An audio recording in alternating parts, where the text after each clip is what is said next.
AIADMK MP Thambidurai Lok Sabha துணை சபாநாயகராக போட்டியின்றி ஒருமனதாக தேர்ந்தெடுக்கப்பட்டார்.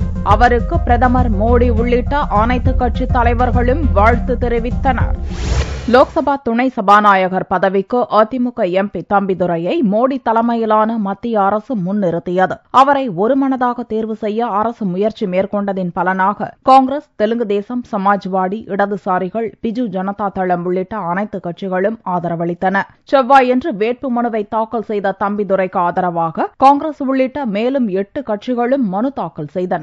புதனன்று துணை சபாநாயகர் தேர்தல் நடக்கவிருந்த நிலையில் வேறு யாரும் வேட்புமனு தாக்கல் செய்யாததால் தம்பிதுரை போட்டியின்றி துணை சபாநாயகராக தேர்வு செய்யப்பட்டதாக சபாநாயகர் சுமித்ரா மகாஜன் அறிவித்தார். இதையடுத்து தம்பிதுரை சபாநாயகர் இருக்கையில் அமர வைக்கப்பட்டார். தம்பிதுரையை ஒருமனதாக தேர்வு செய்தமைக்காக சபை உறுப்பினர்களுக்கு நன்றி தெரிவித்த பிரதமர் மோடி பேசுகையில், தம்பிதுரை துணை சபாநாயகராகவும் மத்திய அமைச்சராகவும் பதவி வகித்ததை சுட்டிக்காட்டி புகழ்ந்தார். லோக்சபா காங்கிரஸ் தலைவர் மல்லிகார்ஜுன கார்கே, சமாஜ்வாடி கட்சித் தலைவர் முலாயம் சிங் யாதவ் உள்ளிட்ட அனைத்து கட்சியினரும் தம்பிதுரைக்கு வாழ்த்து கூறினர். தமிழகத்தின் கரூரிலிருந்து எம்பியாக தேர்வான தம்பிதுரை 2வது முறையாக லோக்சபா துணை சபாநாயகராகியுள்ளார். 1985ஆம் ஆண்டு முதல் 1989ஆம் ஆண்டு வரை துணை சபாநாயகராக பதவி வகித்த தம்பிதுரை 1998 முதல் 1999ஆம் ஆண்டு வரை மத்திய அமைச்சராகவும் பதவி வகித்துள்ளார்.